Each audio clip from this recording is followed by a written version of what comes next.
beautiful homemakers. We're continuing with Pamphlet 4 of Fascinating Womanhood, the original 1922 version. The next section is the attribute that arouses love, and the entire section is in all caps and goes with the last video, which is the key, the crux, and that is why this is in all caps. Here then you have the fourth essential, the one which serves to emphasize the fascinating difference between man and woman. Without this air of tenderness, frailty, and delightfully human and cuddlesome girlishness, you can have a magnetic personality, but not a feminine one, an admirable character, but not a lovable one. Without it, you cannot make any appeal to a man's chivalry, the desire to act the part of man and hero, and you cannot therefore be delightfully captivating. This air is what constitutes femininity. The cultivation of this air will make a woman everything that is attractive in men's eyes: charming, appealing, gentle, timid, cuddlesome, lovable, dainty, exquisite, and altogether too tenderly bewitching to be allowed to go through life without his guidance, care, and protection. This air is what arouses in him the desire to cherish and protect that is universally called love. So if you didn't listen to the last video, you will want to. Many women will roll their eyes at what is explained here, and many women would shove this under a man's nose and say, "Read this, what do you think?" And he'll roll his eyes and say, "Oh, that's ridiculous." However, while it may seem over the top to some on paper, this really is the difference of why a man chooses to cherish one woman and not another. And it may not even be consciously done. It's probably subconscious. So let's go over it again really quickly. Here then you have the fourth essential, the one which serves to emphasize the fascinating difference between man and woman. Without this air of tenderness, frailty, and delightfully human and cuddlesome girlishness, you can have a magnetic personality, but not a feminine one. Remember that Sunday school teacher. An admirable character, but not a lovable one. Without it, you cannot make any appeal to a man's chivalry, the desire to act the part of man and hero, and you cannot therefore be delightfully captivating. This air is what constitutes femininity. What is the air? Tenderness, frailty, delightfully human and cuddlesome girlishness. The cultivation of this air will make a woman everything that is attractive in men's eyes. Not in women's eyes, in men's eyes. What are they looking for? Charming, appealing, gentle, timid, cuddlesome, lovable, dainty, exquisite, and altogether too tenderly bewitching to be allowed to go through life without his guidance, care, and protection. This air is what arouses in him the desire to cherish and protect that is universally called love. And last time I gave the example of the woman that went off to college and had that rude awakening, and that has actually happened to many women over the years. I was reading in one of Taylor Caldwell's books on growing up tough. The same thing happened to her almost 100 years ago. And if you are saying, "Well, then there's no hope for me. I am not a girly girl.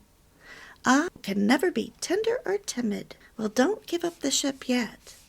I cultivated it by baby steps, and every time I focus on this air, I notice that my husband cherishes me more by his actions and his words. I've also taught a few other women what I have learned. And now we are going to go through this together, and it won't be nearly as difficult as you are afraid it will be. The next section is called How to Acquire It. Remember, the title of the chapter is The Quality That Inspires Love. But before I move on, I need to remind you that you need to start at the beginning as well if you are really serious about learning all of these secrets. You can go to the playlist, start with FW number 1, and play it at double time. You will still be able to understand what I'm saying, and then you'll be caught up. So let's continue with how to acquire it. Only 2 things need to be done in order to acquire this air. The first is to observe the women who have it, to watch their mannerisms, their actions, their dress, their voices, and their words. You will soon be able to recognize these fluttering little birds at sight, as the men can. As many women betray their really feminine characteristics only in intimate conversations and relationships, as they seem ashamed to betray themselves elsewhere among other women, you will not have many opportunities to observe them. You may only be able to study these exceptionally feminine women who betray their femininity not only in private, but in public as well. There will perhaps be only 2 or 3 such women in your entire acquaintanceship. But you can supplement your study of these by your study of 2 or 3 motion picture stars whom you have found to fulfill the requirements. And I have a video on that we talked about. It's FW 17, Old Hollywood Actresses with Feminine Traits. And I recently found in FW Resource List recommended movies, books, etc. Fascinating Women on an old website that no longer exists, and the name doesn't even appear on these pages. These are recommendations from subscribers of this long-lost website. They have not been screened. Some things that are acceptable to certain individuals are not acceptable to others. Some say A Farewell to Arms, a 1950s Rock Hudson movie. I'll warn you that it's a tearjerker, and she was not a perfect example of an FW. She lacked a little in the morals department. Otherwise, I thought it was a great example. She captivated his heart in a very enchanting way. I'd watch it again so I could observe her mannerisms, but I don't think I'd watch it for the storyline. Didn't care for the ending at all. I know I was forced to read that book in high school. Didn't think much of it either. And someone else says, I had suggested the angelic human example to be viewed in the most delightful oldie movie called I Married an Angel, with the beautiful Jeanette MacDonald as the angel, who learns to put on her. Ooh, it cuts off. She says it's worth seeing. Try Maytime, Rosemary, and my own favorite, Sweethearts. She may seem a little reserved and frosty, but we know her heart will melt in the end.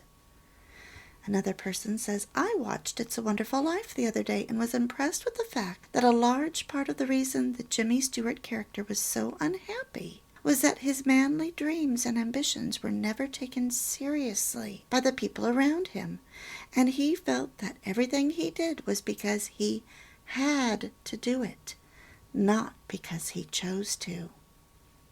Very important. Someone asked about literature showing FW concepts, and may I recommend the old movie High Noon with Gary Cooper for showing how a man needs his wife's support. I've been watching My Fair Lady on TV. Think about her behavior as Eliza Doolittle, and then think about her later as the transformed Eliza, slowly walking down the stairs of Professor Higgins' home to attend the ball. slowly entering the ballroom, moving and interacting with others. She is mesmerizing. Think about Grace Kelly in To Catch a Thief. That cool reserve. Wow. Another person says, Snow White, 1937. I know she's animated, but what a girl. Watch her fearfulness, childlikeness, domestic ability, the way she walks and talks. Her voice is soft and feminine, and she moves with ultimate grace. The Wicked Stepmother shows how not to act.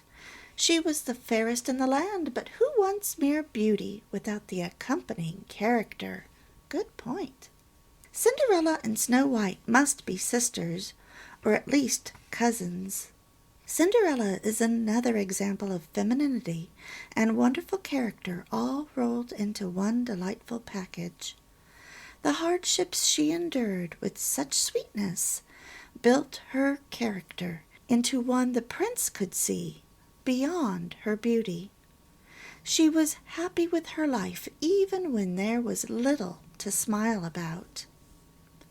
Another person says, Calamity Jane, 1955.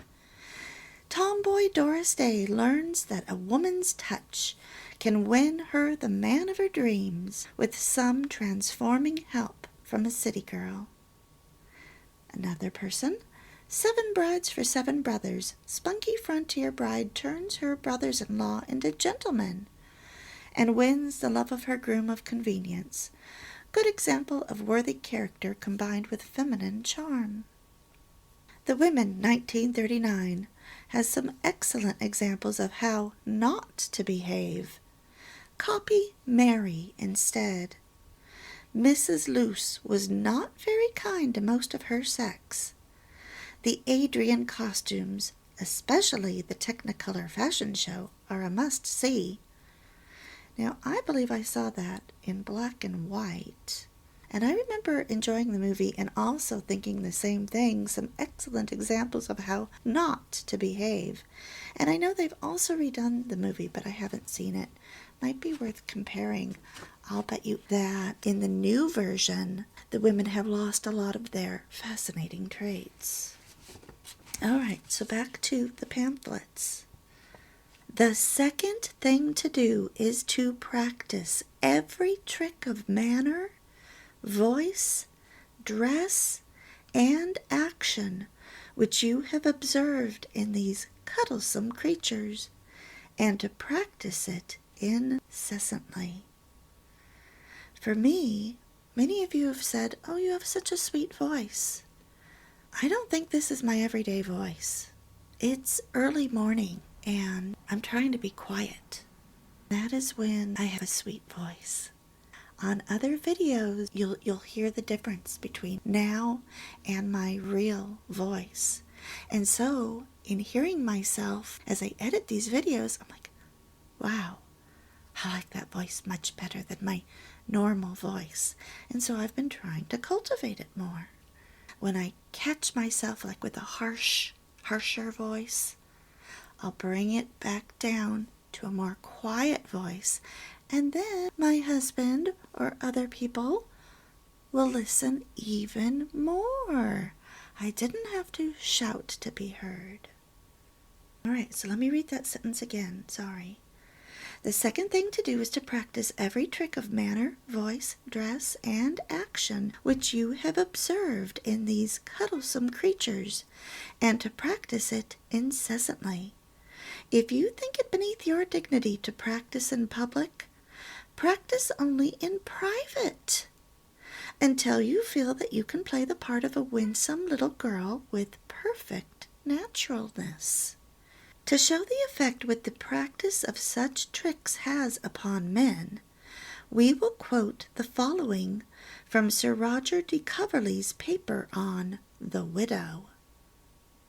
But when I came there, a beautiful creature in a widow's habit sat in court, to hear the event of a cause concerning her dower. This commanding creature, who was born for destruction of all who beheld her, put on such a resignation in her countenance, and bore the whispers of all around the court with such a pretty uneasiness, I warrant you, and then recovered herself from one eye to another, till she was perfectly confused by meeting something so wistful in all she encountered, that at last, with a murrain to her, she cast her bewitching eye upon me. I no sooner met it, but I bowed like a great surprised booby, and knowing her cause to be the first which came on, and I cried, like a captivated calf that I was, "Make way for the defendant's witnesses." This sudden partiality made all the county immediately see the sheriff also was become a slave to the fine widow. During the time her cause was upon trial, she behaved herself, I warrant you, with such a deep attention to her business, took opportunities to have little billets handed to her counsel, then would be in such a pretty confusion, occasioned, you must know, by acting before so much company, that not only I, but the whole court, was prejudiced in her favor.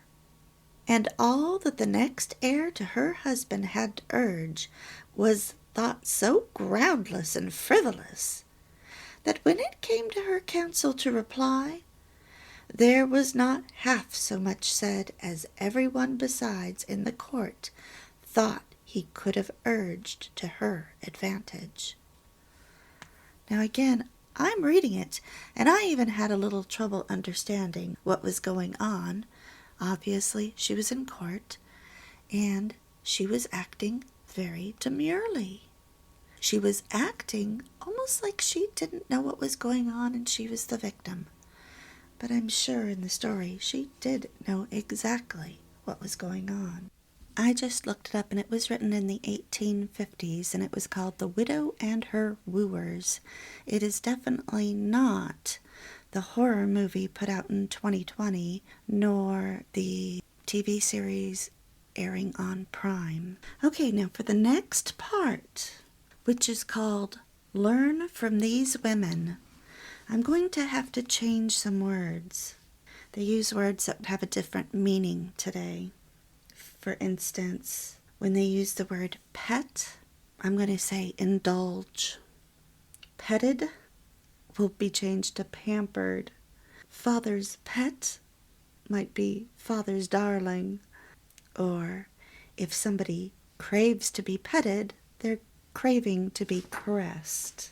Make yourself somebody's pet, or we're changing that to make yourself somebody's darling. The story of the family pet will definitely be changed because we no longer call people pets. I'm going to have to start a new video because the next section, it's so long and I want to keep the thought all together. So remember to go back and take a look at some of the characteristics of the women in the movies we mentioned. Just take an afternoon, and you don't have to watch the entire movies, just kind of get the gist of some of what these women mentioned that they found that aligns with what we've been discussing. Bye!